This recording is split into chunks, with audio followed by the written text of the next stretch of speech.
بڑی امید لگا کر بیٹھی ہے کہ 2018 میں بھی الیکشن وہی لے کر جائیں گے، تو پھر کون سے نظام کی تبدیلی اور کون سی کرپشن کے خلاف تحریک اگر یہ لوگ واپس آ جاتے ہیں آپ کے کہنے کے مطابق؟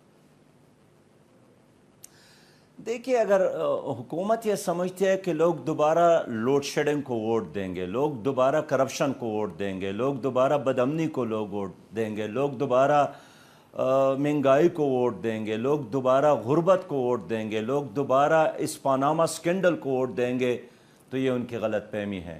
یہ ملک کسی خان اور ڈیرے نواب جاگیردار نے نہیں بنایا، یہ عوام نے بنایا ہے، اور اب عوام چاہتے ہیں کہ ایک کرپشن فری پاکستان ہو، اس لیے کہ کرپشن اور پاکستان اب ساتھ ساتھ نہیں چل سکتے ہیں۔ عمران خان صاحب کہتے ہیں کہ پچھلا الیکشن جو ہے وہ چرایا مسلم لیگ نون نے۔ فیصل، میں سمجھتا ہوں کہ پاکستان میں اب تک جمہوریت بھی ارغمال ہے، سیاست بھی ارغمال ہے، اور پیسے کے زور پر ابھی یہاں حقیقی جمہوریت ہم نہیں دیکھ رہے ہیں۔ اب دیکھتے ہیں کہ انگریز کے چلے جانے کے بعد وہی چند خاندان مسلط ہے، اس پارٹی میں اعلان کرتے ہیں، اس پارٹی میں شامل ہوتے ہیں، اس کو چھوڑ کر اس میں چلے جاتے ہیں، یہی ایک چہرے ہیں جو کبھی دائیں جانب کبھی بائیں جانب۔ اب دیکھیں، بڑے بھائی کو ادھر بٹایا، چھوٹا بھائی ادھر ہے، چچا کو ادھر بٹایا، بھتیجا ادھر ہے، ماموں کو ادھر بٹایا ہے، بانجا ادھر ہے۔ یہ عوام کے ساتھ مسلسل یہی کھیل کھیلا جا رہا ہے۔ اس لیے میں عوام سے بات کرنا چاہتا ہوں کہ یہ ایک سٹیٹس کو ہے، اس سٹیٹس کو میں یہ چند جاگیرداروں اور خان اور نواب اور ڈیروں کے وارث نیارے تو ہو سکتے ہیں، مارشاء اللہ کا زمانہ تو بھی ان کے وارث نہیں آ رہے، نام نہاد جمہوریت تو بھی ان کے وارث نہیں آ رہے۔ یہ کیسی شرم کی بات ہے کہ مزدور کی وکالت کارخانہ دار کرتا ہے، کسان کی وکالت جاگیردار کرتا ہے، مظلوم کی وکالت ظالم کرتا ہے، جو جانتے نہیں ہے کہ غربت کیا ہے وہ سب سے زیادہ چیخ رہا ہے غربت کے خلاف۔ اس لیے اس ملک کو عوام نے بنایا ہے، عوام ہی بچائیں گے۔ تو میں تو عوام سے بات کرنا چاہتا ہوں کہ اس سیاست میں آپ تماشائی بن سکتے ہیں، آپ ووٹر بن سکتے ہیں، آپ بل دینے والے بن سکتے ہیں، آپ ٹیکس دینے والے بن سکتے ہیں، لیکن یہی ایک خاص کلاس ہے جس نے ہمیشہ آپ کو نچوڑا ہے، آپ کے ہڈیوں کو، آپ کے گوشت کو، آپ کے خون کو بھی پیا ہے، آپ کو لسی بھی نہیں دیتا ہے، مکھن بھی خود کھاتے ہیں، دودھ بھی خود پیتے ہیں، شوربہ بھی خود پیتے ہیں، ہڈیاں اور گوشت بھی خود ہضم کرتے ہیں، اور ڈکار بھی نہیں لیتے۔ اس لیے میں سمجھتا ہوں کہ اگر غریب عوام، مظلوم عوام، مجبور عوام، اس ملک کے کسان اور دہقان اور عام نوجوان نے یکا کر لیا کہ اب ہم نے اپنے ووٹ کی طاقت سے اسٹیٹس کو توڑنا ہے، تو ایک کرپشن فری اور خوشحال پاکستان، ایک اسلامی پاکستان مل سکتا ہے۔ اب دیکھیں، میرا ملک یہ 4 صوبوں کا مجموعہ نہیں ہے، یہ چند قومیتوں کا مجموعہ نہیں ہے، یہ ایک نظریاتی قبلہ ہے اس کا۔ اگر آپ یہ ملک قبلے کے طرف لے جائیں گے ترقی کرے گا۔ سراج صاحب، وہ کسان نے خود بخود ایکا نہیں کرنا ہے، غریب نے خود بخود ایکا نہیں کرنا ہے، مزدور نے خود بخود ایکا نہیں کرنا ہے، مظلوم کو تو آپ نے آگے لے کر آنا ہے نا، یہ آپ کی ذمہ داری ہے۔ تو آپ جب تک یہ کام نہیں کریں گے اور ایکسپیکٹ کریں گے کہ یہ لوگ خود سے آگے آ جائیں تو پھر بات نہیں بنتی، نمبر 1۔ نمبر 2، ابھی آپ نے کہا یہ پیسے کا نظام ہے، بڑے طاقتور کا نظام ہے جو سب کچھ کھا جاتے ہیں، تو وہ مینیپولیٹ بھی تو کرتے ہیں نا، وہ چوری بھی تو کرتے ہیں نا، تو پھر آپ ایسے نظام کے اندر کیا سجیسٹ کرتے ہیں وے فارورڈ؟ میں یہی سجیسٹ کرتا ہوں کہ ایک تو کرپشن کے خلاف ہم نے جو مہم شروع کی تھی اس میں قوم ہمارا ساتھ دے، اس لیے کہ جو سیاستدان اپنے پارٹی میں الیکشن نہیں کر سکتا ہے، اپنی پارٹی میں جمہوریت کو قبول نہیں کرتا ہے، اور اپنی پارٹی کو ایک کمپنی کے طور پر چلا رہا ہے، ایک پراپرٹی کے طور پر چلا رہا ہے، وہ کیسے اس ملک کو، اس عوام کو جمہوریت دے سکتے ہیں، کیسے اس عوام کو حق دے سکتے ہیں؟ اس لیے میں تو الیکشن کمیشن سے مطالبہ کرتا چلا رہا ہوں کہ آئندہ الیکشن میں ان پارٹیوں کو حصہ لینے کی اجازت دے جو الیکشن کمیشن کے موجودگی میں پارٹی کے اندر الیکشن کروا دے۔ آپ یہ مثال دے رہے ہیں ڈان لیگز کی، ہم چھوٹی سی مثال آپ کو دے دیتے ہیں۔ کب سے معاملہ پینڈنگ پڑا ہوا ہے، نئے چیف آف آرمی سٹاف صاحب بھی آ گئے، انہوں نے بھی آتے ہی کہا کہ میں اس کو جلد اس معاملے کو نمٹانا چاہتا ہوں. اس کے باوجود ہم دیکھ رہے ہیں کہ ابھی تک کرٹیسزم یہی ہے کہ نہ انویسٹیگیشن فیئر ہوئی, نہ اس کے اندر صحیح لوگ پن پوائنٹ ہوئے, اور چھوٹے لیول کے لوگوں کو نشانہ بنایا جا رہا ہے, ایسے لوگوں کو نشانہ بنایا جا رہا ہے جن کا تعلق نہیں بنتا. تو یہ نظام ہے جس کی ہم بات کر رہے ہیں. اس نظام کے اندر آپ اتنا زیادہ ایکسپیکٹ کر رہے ہیں سراج صاحب؟ دیکھیے, میں نے تو سینٹ میں ہر جگہ یہی بات کرتا ہوں کہ کم از کم اس سٹیٹس کو کے ساتھ ہماری قوم کے مسائل کا حل نہیں ہے. یہ جاگیردار, ظالم جاگیردار کی بات کرتا ہوں. یہاں پر جب پہنچ جاتے ہیں وہ اپنے جاگیروں کو بڑھانے کی فکر میں, ظالم کارخانہ دار ادھر پہنچ جاتے ہیں تو اپنے کارخانوں میں مزید اضافہ, ایک شوگر مل سے 2 اور 2 سے 5 اور 5 سے 20 اضافہ. ان کے بچے ان تعلیمی اداروں میں نہیں پڑھتے ہیں فیصل جس میں آپ کا بچہ اور ہمارے بچے پڑھتے ہیں. یہ ان ہسپیٹل میں علاج کے لیے نہیں آتے ہیں جس میں عام آدمی علاج کے لیے جاتا ہے. ان کا کلچر آپ سے مختلف ہے, ان کا صبح اور شام آپ سے مختلف ہے. ان کے دیکھیے, جہاں ان کے کتے پلاؤ کھاتے ہیں, ان کے گھوڑے مربے کھاتے ہیں, یہ اگر ماشاء اللہ ہو تو بھی ان کے مزے ہوتے ہیں, نہ بھی ہو تو ان کے مزے ہوتے ہیں. اس کے لیے خلاف ایک بہت بڑا انقلاب کی ضرورت ہے. اقبال نے یہی کہا تھا کہ طائر لاہوتی اس رزق سے موت اچھی, جس رزق سے آتی ہو پرواز ہمیں کوتاہی. میں اس لیے عوام سے اپیل کرنا چاہتا ہوں کہ ان بنگلوں کا طواف چھوڑ دے جنہوں نے آپ کو اور آپ کے کیا کریں ماضی میں آپ کے بزرگوں کو غلام بنایا تھا, آپ کے آئندہ نسلوں کو بھی یہ غلام بنا رہے ہیں. کیا کریں اس غلامی سے بغاوت کا وقت آیا ہے. بغاوت کا وقت آ گیا آپ کہہ رہے ہیں؟ یقیناً اس سٹیٹس کو توڑنے کے لیے اب آنا پڑے گا, آگے بڑھنا پڑے گا, جدوجہد کرنا ہے. تو سراج صاحب, بغاوت میں تو نقصان ہوتا ہے سراج صاحب, اور بغاوت میں تو پھر آپ کو بھی لیڈ کرنا پڑے گا. دیکھیں, یہ جو ہمارا کلمہ ہے نا, لا الہ الا اللہ, یہ لا میں پہلا لفظ یہ ہے کہ میں نہیں مانتا ہوں, کسی بت کو نہیں مانتا ہوں, خدا کے مقابلے میں کوئی اور خدا کو نہیں مانتا ہوں, اللہ کے نظام کے مقابلے میں کوئی اور نظام کو نہیں مانتا ہوں. تو یہ جو ہمارا کلمہ ہے یہ خودی کا پیغام ہے. یہ تمام جھوٹے خداؤں سے بغاوت کا ایک پیغام ہے. اگر آپ سمجھو اور میں سمجھو اور عوام سمجھے تو لا الہ الا اللہ پر یقین رکھنے والے انسان جب دوسروں کے آگے جھکتا ہے, کسی بڑے کو بڑا مان کر اس کے غلط بات کو اور موقف کو تسلیم کرتا ہے, میں سمجھتا ہوں کہ یہ اپنی انسانی وجود کا نفی ہے جو خود کرتا ہے. سراج صاحب, پھر کوئی لائحہ عمل دے دیجئے نا, کوئی کال دے دیجئے, کچھ تو ہونا چاہیے پھر بغاوت کے لیے. میں یہی کہنا چاہتا ہوں, دیکھیں ہم نے قومی اسمبلی فلور پر 4 قوانین بل پیش کیے, اور ہم نے یہی کہا کہ نیب اگر نیب احتساب کے لیے ہے تو پھر نیب کے چیئرمین کی تقرری وزیر اعظم اور اپوزیشن لیڈر نہ کرے. وہ تو خود فریق ہے, ایک سرکار میں اور ایک اپوزیشن میں. چیف جسٹس آف پاکستان اور 4 صوبائی ہائی کورٹ کے جسٹس مل کر اس کا وہ تقرری کر لے. ہمارا یہی موقف ہے کہ پلی بارگیننگ سسٹم یہ کرپشن کو مزید بڑھانے کا ایک طریقہ ہے, اس کو ختم کیا جائے. میں کہتا ہوں کہ جو امیدوار اسمبلی میں کھڑا ہوتا ہے اور وہ الیکشن کمیشن کو ایک سرٹیفکیٹ نہ دے کہ ہاں میرے اپنی بہن کو حق دے چکا ہوں, میں نے اپنی بیوی کو حق دیا ہے, میں نے اپنی بیٹی کو حق دیا ہے, اگر وہ اپنے بہن کو حق نہیں دیتا ہے ملکیت میں جو اللہ اور اللہ کے رسول نے دیا ہے, وہ اگر منتخب ہو جائے وہ قوم کو کیا حق دے گا. میں کہنا چاہتا ہوں کہ 62 اور 63 پر جب تک عمل درآمد یقین نہ کرے الیکشن کمیشن, آپ کو ایک کلین قیادت نہیں مل سکتی ہے.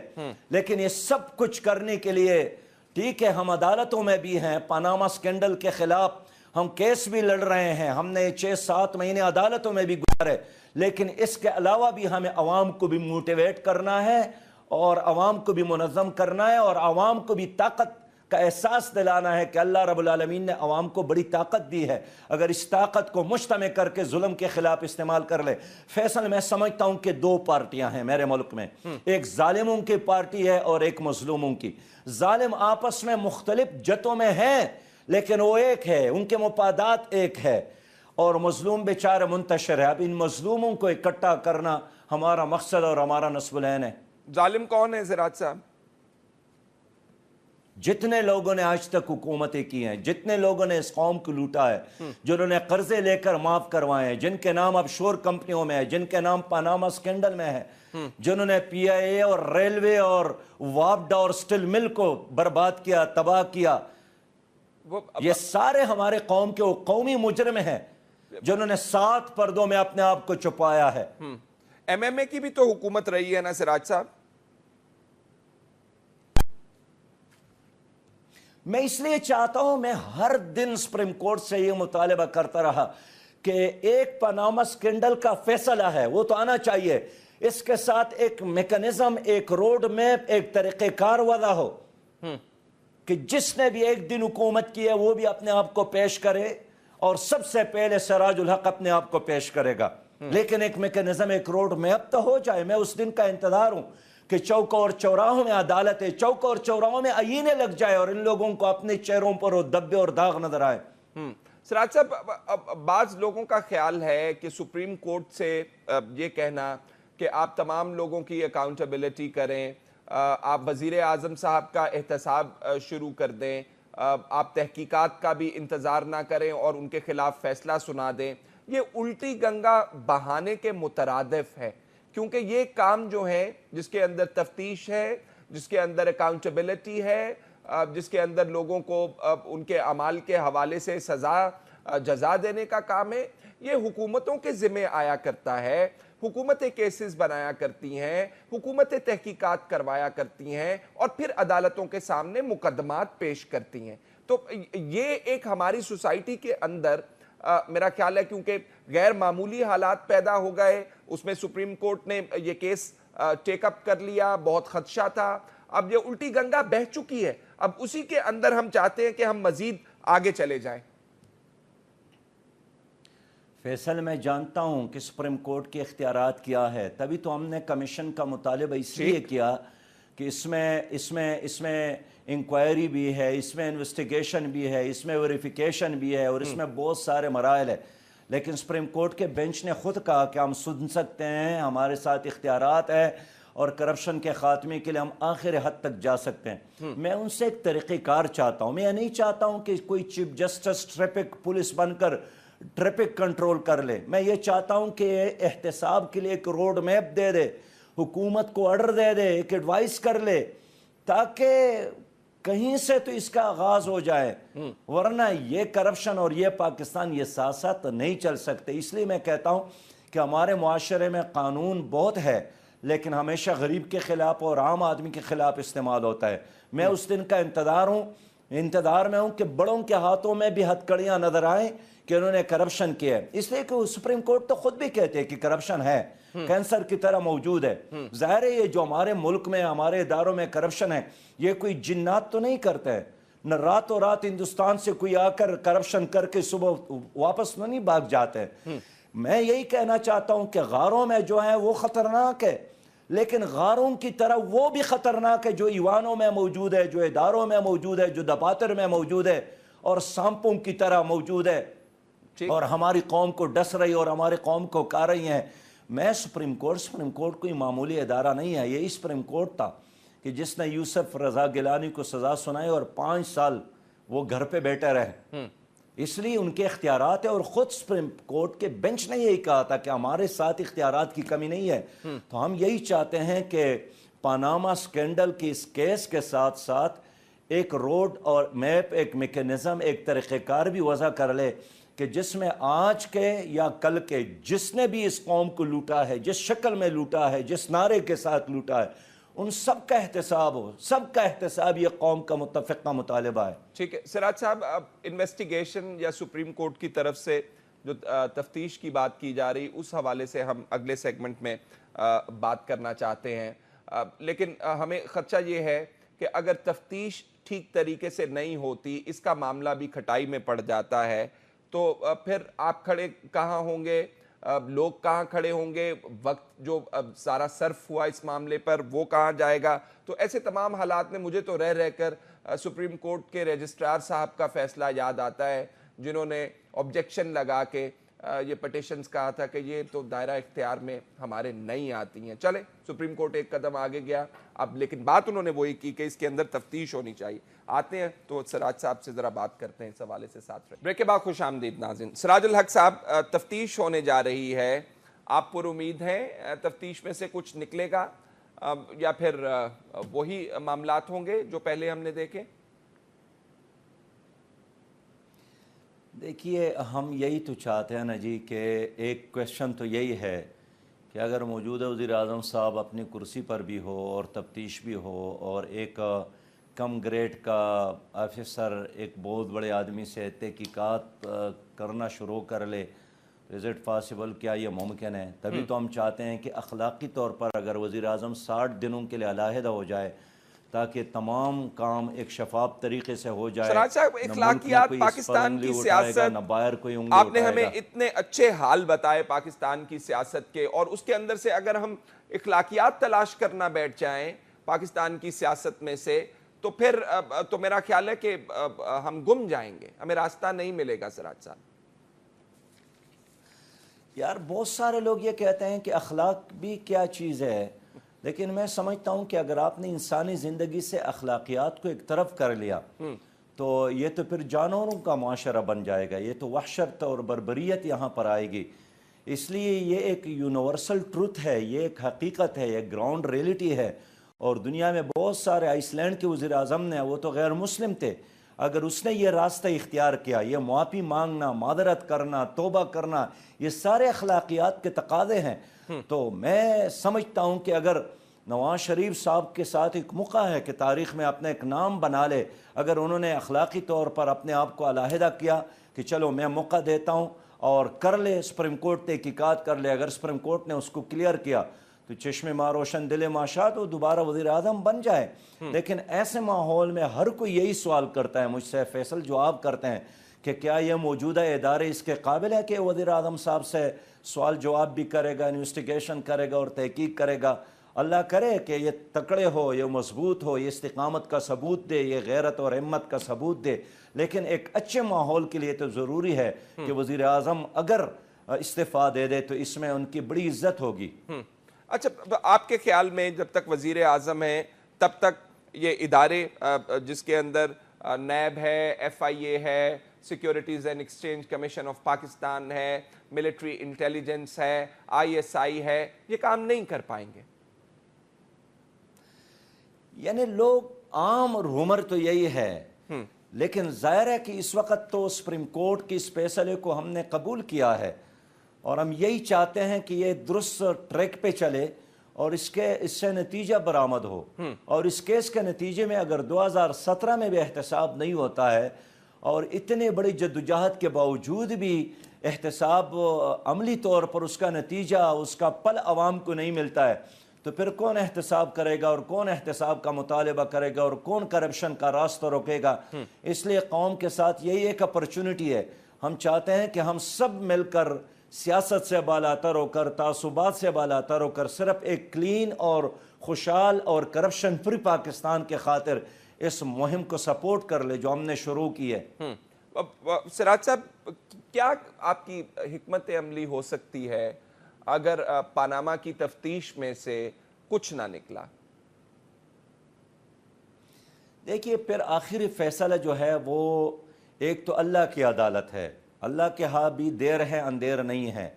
اور اللہ نے ایسے فیصلے کیے کہ جو بڑے بڑے طاقتور حکمران تھے ان کو اپنے اپنے ملکوں میں پناہ نہیں ملی. آپ نے ایران کا رضا شاہ پہلی بھی دیکھا کہ جب عوام اٹھے تو ان کو اپنے ملک میں پھر رہنے کے لیے 1 گھنٹہ بھی نہیں ملا. آپ اپنے ملک کی ہسٹری کو بھی جانتے ہیں. ایک اللہ کی عدالت ہے اور پھر عوام کی عدالت ہے. اس لیے اگر فرض کرے عوام عدالتوں سے مایوس ہو جاتے تو یہ بہت بری بات ہوگی، یہ مایوس کن بات ہوگی. ایک خوشحال پاکستان کے لیے ضروری ہے کہ عوام کا اعتماد سپریم کورٹ پر بڑھ جائے، عدالتوں پر بڑھ جائے. اسی کے نتیجے میں انتشار ختم ہوگا، فساد ختم ہوگا، ڈپریشن ختم ہوگا کہ ہاں عدل اور انصاف کا ایک دروازہ موجود ہے. اگر عدل اور انصاف کا دروازہ ہی بند ہوا پھر اس ملک میں فساد میں اضافہ ہوگا. اس لیے میں سمجھتا ہوں کہ عوام اب عدالتوں سے مایوس نہیں ہے، اگر عدالتوں نے ان کو مایوس نہیں کیا تو۔ ٹھیک ہے، آپ نے پیسوں کی بات کی، اوپر نیچے پیسے، تو مجھے عمران خان صاحب کی بات یاد آ گئی 10 ارب روپے والی۔ عمران خان صاحب کو بتانا چاہیے، کس نے کہا ان سے کہ وہ اجازت مانگتے پھریں، پہلے بات کر لیں اور پھر کہیں کہ اب میں اجازت مانگوں گا تو پھر بتاؤں گا؟ کیا کہتے ہیں آپ؟ دیکھیے اب اگر اس نے آدھی بات کی ہے تو پوری بات لوگ چاہتے ہیں کہ پوری بات لوگ سنیں۔ پوری بات ان کو کرنی چاہیے۔ اچھا سراج صاحب، احسان اللہ احسان صاحب، آئی ایس پی آر نے ان کی طرف سے بیانات جو آ رہے ہیں وہ آپ نے دیکھے ہوں گے، کیا سمجھتے ہیں آپ؟ کیا کہہ رہے ہیں احسان اللہ احسان صاحب؟ ایک دور میں بڑی کنٹروورسی اٹھی تھی جماعت اسلامی کے حوالے سے کہ شہید کون ہوتا ہے اور شہید کون نہیں ہوتا، اور آج ہم یہ احسان اللہ احسان صاحب کا بیان سن رہے ہیں جس کے اندر کہتے ہیں کہ وہ بھارت کے لیے بھی کام کرتے ہیں، وہ افغانستان کی انٹیلیجنس ایجنسیز کے لیے بھی کام کرتے ہیں۔